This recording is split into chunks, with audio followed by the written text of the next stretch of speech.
so takes us longer to complete tasks at hand. Having Asperger's, not making sense. Our actions are different from you, what you meant to. Who am I? I'm a human too. I'm just like you with ASD. Who am I? I'm a human too. I'm just like you with ASD. Hello, everyone, and welcome to Autism Stories, where we connect you with amazing people that help teens and adults with autism become more independent and successful. I'm your host, Doug Bletcher, the founder of Autism Personal Coach. I'm battling a bit of a cold, so if my voice sounds a little bit off today, that is the reason, so I apologize. Recently, I had the opportunity to talk with Haley Moss about what life is like for college students with autism. Haley was diagnosed with autism at age 3, and today she holds a Juris Doctor from the University of Miami School of Law and a BA and a BS from the University of Florida.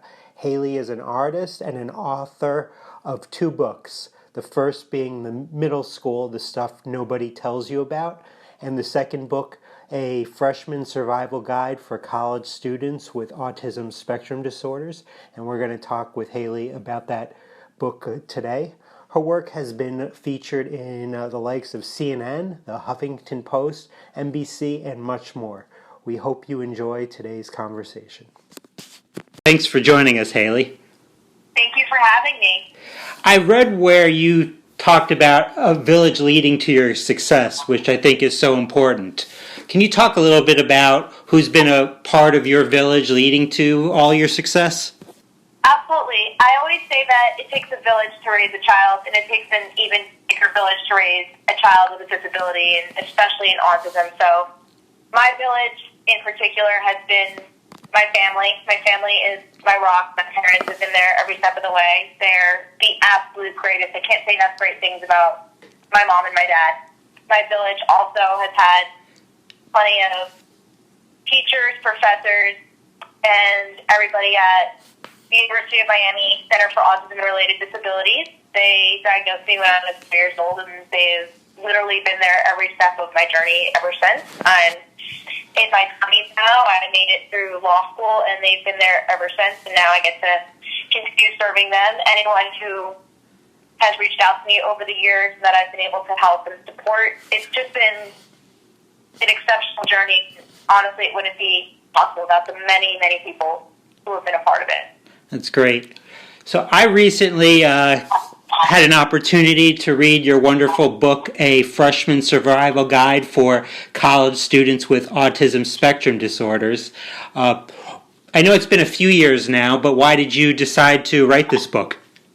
I decided to write about college because when I was applying to college and I was excited to go to college, there was pretty much nothing out there that was by people on the spectrum, for people on the spectrum, and what few resources there were written by professionals, and I didn't feel equipped in the way that I wanted to feel equipped to kind of know what to expect and what was hard for others. And I went to a big school. I went to the University of Florida, which I think is about 50,000 people now, and nothing was out there about going to a big school. Nothing was out there about all the different resources and different opportunities, and it's the first time I ever saw things that I thought belonged in the movies. And when the movies are your best basis for things like what a frat party was, right, you're going to be very confused when you get there in real life.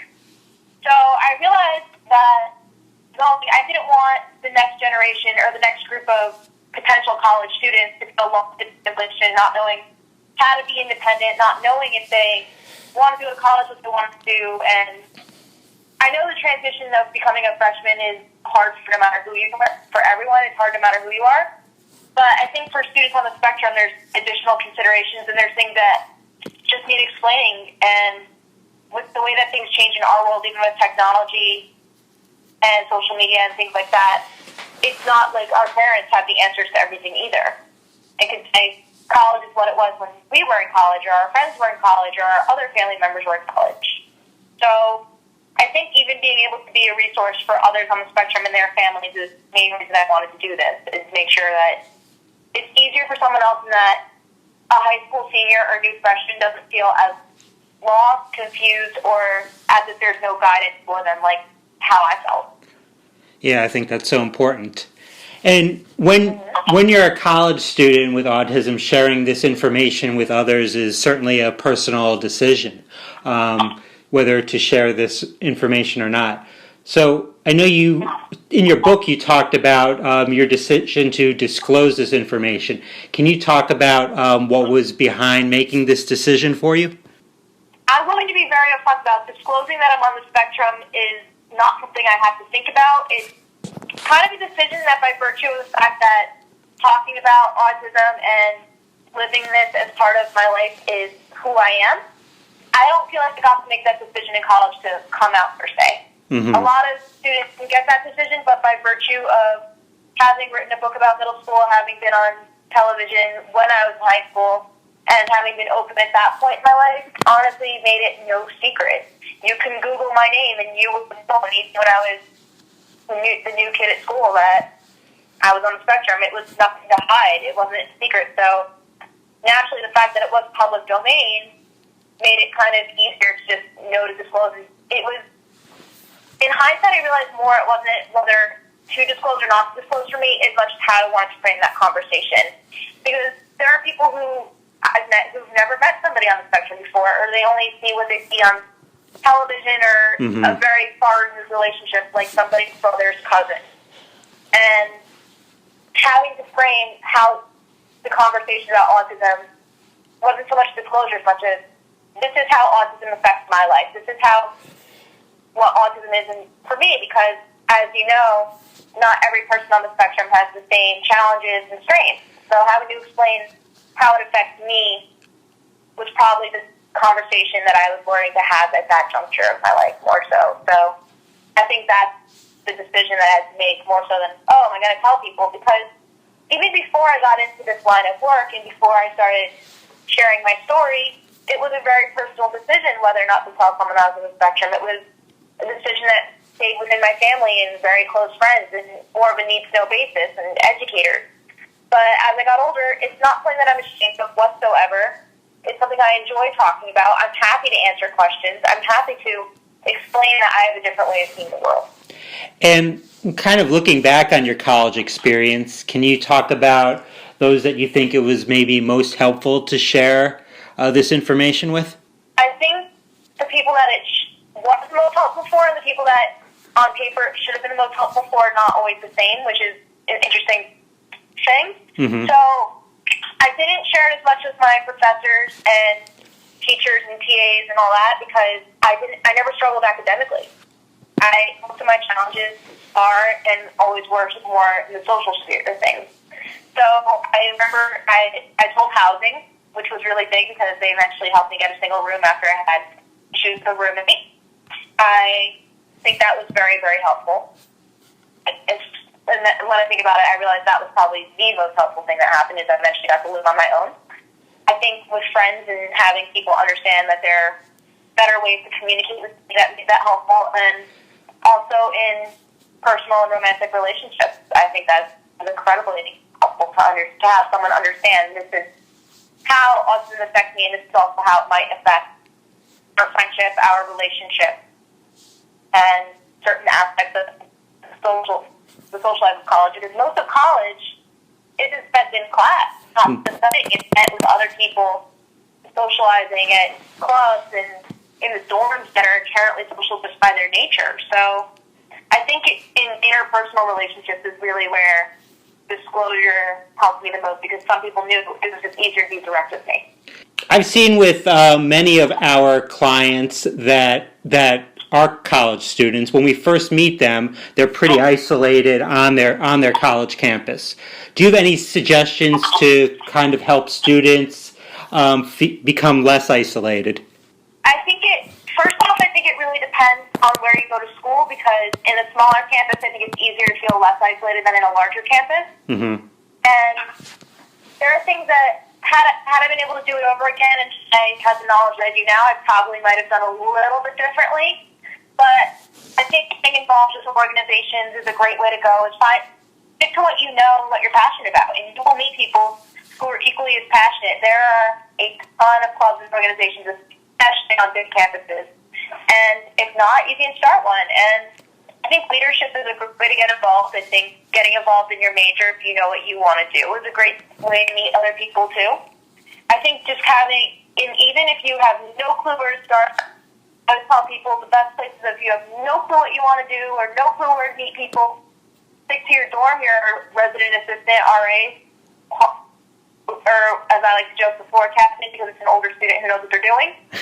Usually we'll put on some kind of event or something, hopefully, depending on how good your RA is and how seriously they take their job, you will have some good events that you can always meet the people you live with. And that's usually a great thing, is even if it's just a movie night, and the best thing about those is it's really easy to come and go. So I always thought those were great. And something that is probably not the most typical thing that I would recommend for someone on the spectrum, but at least where I went to school, and I wish that I did this, was that I looked into Greek life, which is something that I never thought that I would do or say. I did not join Greek life, but on a campus like UF, it's something I wish I had considered, because I probably would have made friends even if I didn't join a sorority. Mm-hmm. That I probably would have met people just going through the process. Yeah, and sometimes students just need time to be alone so they can kind of decompress from all the stress of college. How did you go about finding the balance between socializing so you weren't isolated, but then getting that much needed time for yourself?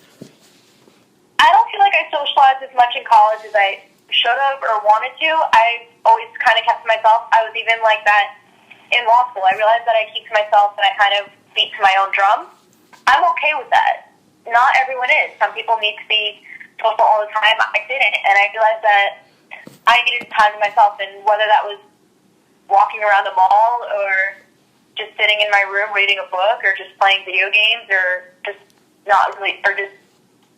watching movies or doing anything like that, I realized that alone time is something that I always needed. And no matter what juncture I'm at in life, I try to still do this. I always find time to carve out about an hour each day for me. Mm-hmm. And whatever I do with that hour is something that's going to make me feel decompressed or something feel relaxed or recharged or for the next day. So sometimes that's exercising, sometimes that's just watching TV, and sometimes that's just sitting down and actually enjoying eating a good snack. Like, it just really depends on the day and what my body needs and what my brain needs. And if you need more than an hour, or you need a day or 2 days, or maybe you need 20 minutes, then know yourself. And I think that's always really big advice that I give, is you know your body and you know what you need, and you know what your mind needs more than anyone else will. So the advice that I like to give now is with you time is trust yourself and know what you need. So sometimes you might really need a nap, and that's okay. Mm-hmm. Absolutely. And in regards to students needing time from themselves, certainly sensory processing issues can help contribute to that. What environments in college were a struggle sensory-wise for you, and what strategies did you have to deal with those places? Probably the biggest sensory struggle environments for me were parties. I was never a partier, but by virtue of having friends that were in fraternities, I would sometimes get invited, and I would agree to go and be a good sport, and it was too much for me. I was not a drinker. I was not a loud and crowded type person. I'm still not. That's usually my thing for social situations, if it's going to be loud and crowded. So really loud music, lots of talking, and a ton of people in a small space, loud and crowded, I won't do it.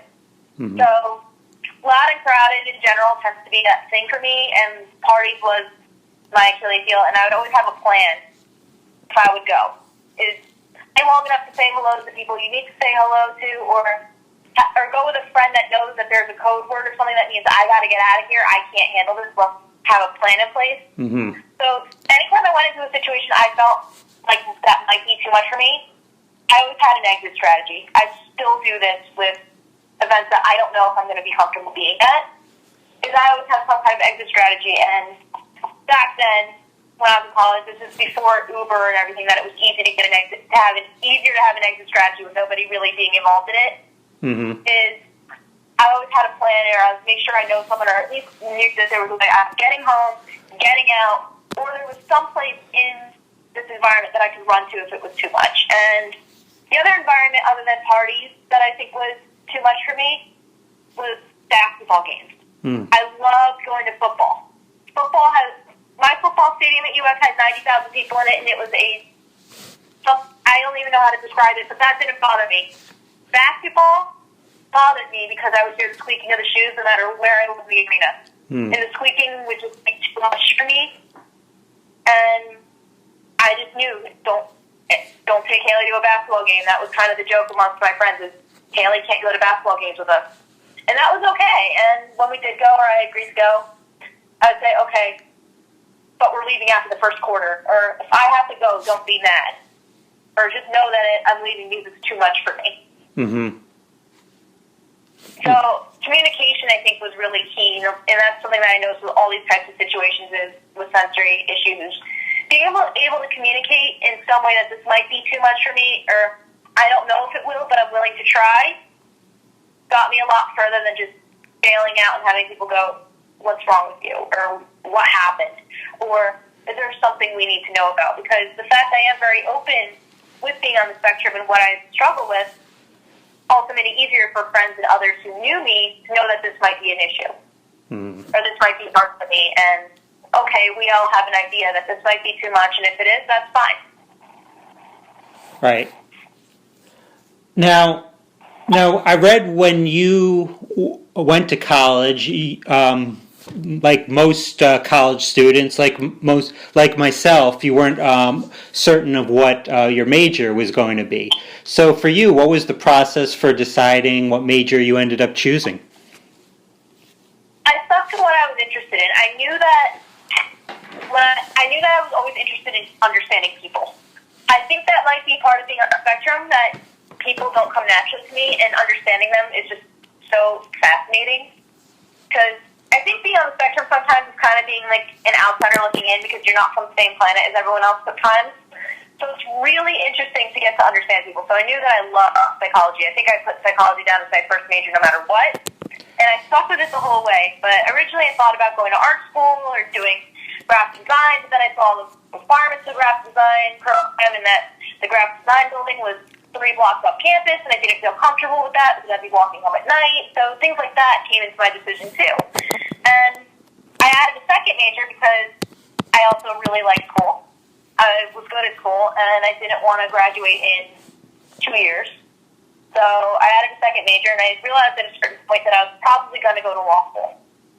So I thought that criminology, which is basically like how criminal behavior works and all that stuff, was really interesting, and it would play off nicely with my psychology background. So I ended up double majoring, and I had room for a minor as well. And for a minor, generally, my advice is something that even if it's something you're going to make a career out of, or maybe you will, I don't know, pick something that you think is genuinely interesting, that you would be okay taking 3, 4, or 5 classes in. That thing for me was disability studies, which was new and exciting and a brand new thing at UF. And it was through the education school. I didn't know if I wanted to be an educator. I didn't know if I was ever going to be an educator or not, but I knew that I loved disability stuff. And as a person with a disability, I always felt that I had something to contribute. And I thought it would be really interesting to understand things more critically. So I picked up a minor there too and took 4 classes and thought it was great. So I think stay with what you want, but also kind of have an idea what your end goal might be. Because once I realized I was probably going to go to law school, it made things easier to pick a major. Okay, what might help me down the line, or what might play off interesting with that, or You don't have to pick a specific major just to go to law school. It's not like medical school where it helps if you're a science major or something like that. So I realized that I could pick something that I found interesting, that challenged me but wasn't too overwhelming, and that I can also have fun with and do well. Now, much of what we've talked about already is in your book. And if someone wants to get a copy of your book, A Freshman Survival Guide for College Students with Autism Spectrum Disorders, other than asking to borrow my copy, how would they go about doing that? So, you can get a copy on Amazon, or you can get it through the publisher at Jessica Kingsley Publishers. Great. And in addition to being an author, you're a lawyer and as well as an artist. I read that you wanted to go to law school and be in disability law. Where are you currently now in that journey? I graduated law school back in May. I passed the bar exams in July. I took it in July, found out that I passed in September, and I'm currently working at a law firm right now. That's awesome. Sounds like your journey's going quite well. Well, one thing at a time. Right, one thing at a time. Now, my wife is an art therapist, which has helped me gain a greater appreciation of art. So I know you're an artist, so what type of art do you do, and how would people be able to see your work? My type of art I would describe as anime meets pop art, so I really am inspired by the Japanese style of art and animation, and I also just love colors and pop art, so I love things like Romero Britto and Peter Max and things that have color. I believe that color makes things more exciting. I like being able to make other people happy, and if you would like to see some of my work, you can visit my website at haleymossart.com. Yeah. And lastly, I read your personal mission was based on something your mom told you as a child. Can you share that for all of our listeners? My mom told me that different isn't bad. It's just different.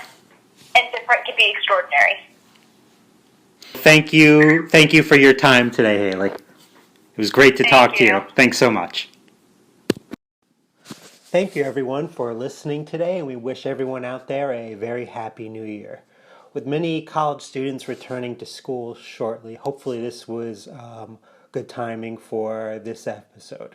And so often teens and adults with autism struggle with anxiety and as a result don't have success in their lives. Autism Personal Coach is a unique service in that we help those with autism, some in college, by working on meaningful individualized goals in the setting that they'll be used so their anxiety is greatly reduced, and as a result they can become more independent and successful.